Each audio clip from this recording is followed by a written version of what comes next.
Allez, salut tout le monde, on se retrouve aujourd'hui pour une nouvelle vidéo dans laquelle je vais vous parler de Node.js et de ses callbacks. Donc, la callback, qu'est-ce que c'est? C'est un appel asynchrone d'une fonction.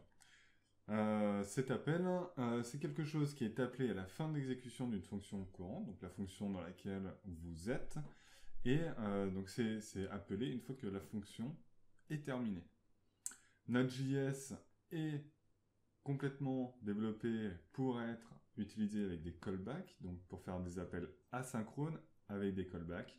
Donc c'est ce qu'on appelle la gestion événementielle. Donc en fait, on lance une fonction. Cette fonction va se lancer en tâche de fond par la suite. En fait, c'est l'environnement d'exécution qui va faire tourner cette fonction. Et une fois que cette fonction est terminée, on a un événement qui dit cette fonction est terminée, on va lancer la callback.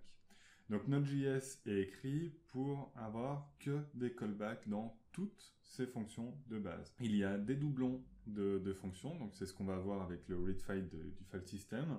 C'est qu'on a une fonction avec ses callbacks de façon native, donc asynchrone, et nous avons exactement la même fonction sans callback pour être de manière synchrone pour certaines petites particularités quand on est un petit peu bloqué, qu'on a absolument besoin de quelque chose avant de poursuivre. Donc par exemple avec le read file, qu'est-ce qu'on va faire? On va commencer par lire un fichier, donc fichier.txt dans notre exemple, et on laisse le contrôle dans l'environnement d'exécution pour que d'autres fonctions dans notre fichier soient exécutées. Une fois que le fichier a été lu, a été traité, a été tout ce qu'il est censé avoir été pratiqué dessus en fonction des paramètres que vous lui aurez mis, il y a un événement qui va être retourné pour lancer la fonction qui est derrière, donc lecture terminée, qui est une fonction de callback afin de lire le flux du fichier ou le stream du fichier. Pourquoi utiliser des fonctions asynchrones? Tout simplement parce que le temps pendant lequel le fichier est lu, est traité, est converti, etc., c'est du temps qui peut être long. Et du coup, dans un environnement synchrone, c'est quelque chose qui va être bloquant. Donc pendant le temps que l'application fait ça, elle ne fera pas autre chose. En environnement asynchrone, justement, le temps que l'application fasse ça, elle va faire aussi autre chose. Elle va pouvoir faire autre chose, parce qu'en fait, c'est pas elle qui va gérer cette partie-là. Elle laisse l'environnement d'exécution gérer son code pour elle. Donc les environnements asynchrones permettent de rendre Node hautement scalable, ça veut dire qu'il va pouvoir prendre énormément de charge sans avoir à rajouter de mémoire, de puissance ou de quoi que ce soit. Et on peut aussi, justement, avec cette fonction asynchrone, lancer énormément de tâches ou bien recevoir énormément de requêtes en même temps sans pour autant que l'application se bloque. Donc on va voir tout de suite notre exemple en code. Donc donc l'exemple va être assez simple. On va donc dans notre répertoire créer un fichier, fichier.txt, dans lequel on va mettre du texte. Donc un petit lorem ipsum, tac, et on enregistre. Ensuite, on va créer notre fichier index.js. Donc index.js ou n'importe quoi, .js à partir du moment où c'est un fichier JavaScript. Et on va écrire notre premier code qui sera bloquant. Donc on est parti. On utilise bien entendu AFS. Donc on requiert la librairie FS de Node.js. Et ensuite, on va aller chercher... On va aller créer une fonction data, enfin une variable data qui va contenir le retour. Donc var data égale donc notre commande read file. Ah, j'ai mis un espace. Donc read file sync, puisqu'au départ nous sommes dans un environnement synchrone. On va faire en sorte que notre fonction soit synchrone. Et nous allons inclure notre fichier.txt. Une fois qu'on a fait ça, on va afficher les informations, console.log, donc de data.toString. Et enfin, nous allons afficher quelque chose d'autre pour voir quand est-ce que l'exécution est terminée. Exécution terminée. Hop. Voilà, donc si on prend ce simple code, qu'est-ce qu'il fait de façon normale, ce qu'on a l'habitude de voir avec PHP ou d'autres applications, c'est que nous requérons une librairie, fs, nous lisons quelque chose, nous la mettons dans une variable. Une fois que cette tâche est terminée, on passe à la ligne suivante, on affiche cette variable, et enfin on affiche notre dernière ligne, exécution terminée.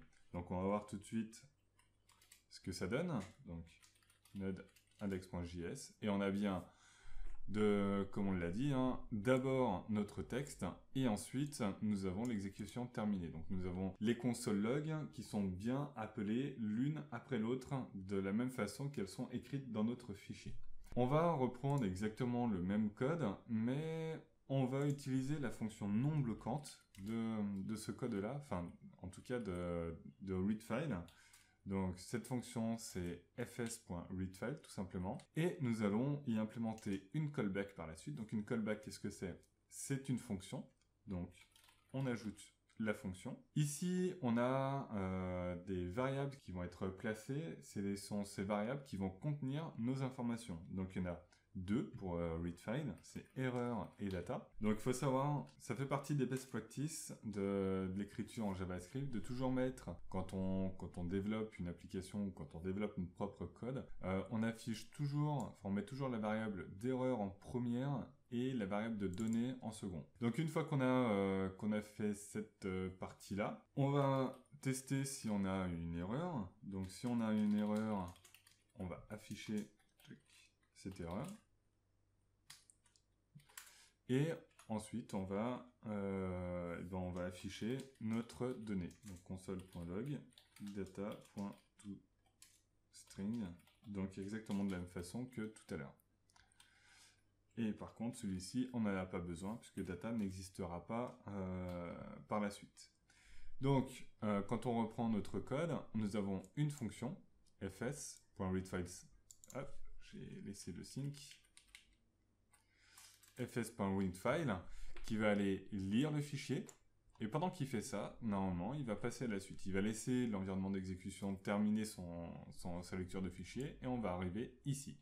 Une fois que la lecture du fichier a été terminée, nous avons un événement qui est lancé pour exécuter cette fonction-là. Et voilà, on va tester.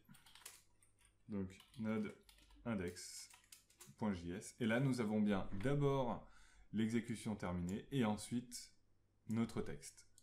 Donc là, nous sommes dans un environnement non bloquant. Si par exemple la lecture de notre texte aurait pris une demi-heure, c'est pas grave, on aurait la liste, tout ce qui suivait notre partie-là qui aurait été exécutée. Et une fois que le code aurait été terminé, que la lecture du fichier aurait été terminée, nous aurions eu un événement et nous aurions eu le retour à la fin. Donc voilà, on a deux codes différents, un code qui est bloquant, donc qui est synchrone, un autre code qui est exactement le même, qui utilise par contre la synchronicité, enfin qui est asynchrone, et qui montre vraiment la différence entre les deux. L'exécution est complètement différente. Il faut bien prendre ça en compte, car dans un code synchrone, vous allez pouvoir utiliser des variables.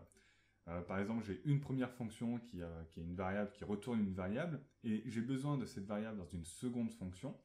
Dans un environnement synchrone, pas de problème. De toute façon, la première fonction va être bloquée tant qu'elle n'aura pas retourné ces informations pour la seconde fonction. Dans un environnement asynchrone, par contre, vous allez être embêté puisque nous n'aurons pas l'accès à cette variable en dehors de sa propre fonction. Du coup, la fonction suivante, si elle a besoin de cette variable-là, il va falloir qu'elle soit dans la callback, sinon elle ne fonctionnera pas.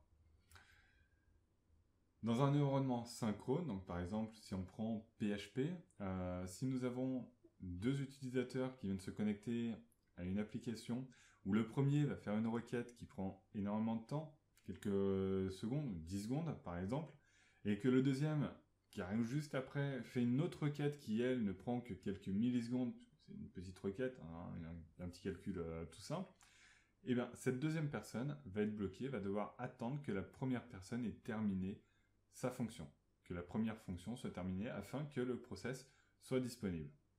Dans la réalité, ça ne se passe pas tout à fait comme ça, puisque chaque utilisateur, en se connectant à PHP, va créer une nouvelle instance de PHP et va du coup avoir son propre environnement à lui le temps de l'exécution. Mais du coup, ça prend énormément de charge. Dans un environnement asynchrone, toutes les fonctions sont lancées simultanément, les unes derrière les autres, sans pour autant attendre qu'elles soient terminées. Ce seront les événements qui seront appelés à la fin, qui seront lancés pour dire que chaque fonction est terminée et du coup lancer une callback.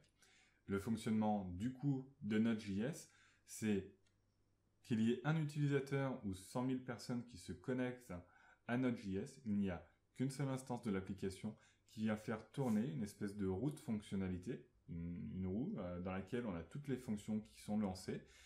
Et du coup, chaque utilisateur va avoir son retour une fois que cette tâche sera terminée. Donc voilà, bon, j'espère que cette vidéo vous aura plu.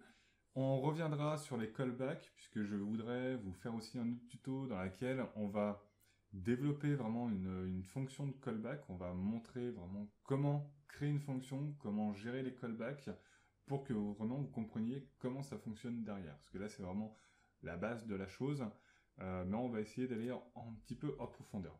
Voilà, bon, en tout cas, je vous remercie d'avoir suivi cette vidéo, et je vous dis à bientôt pour un prochain tuto. Allez, ciao!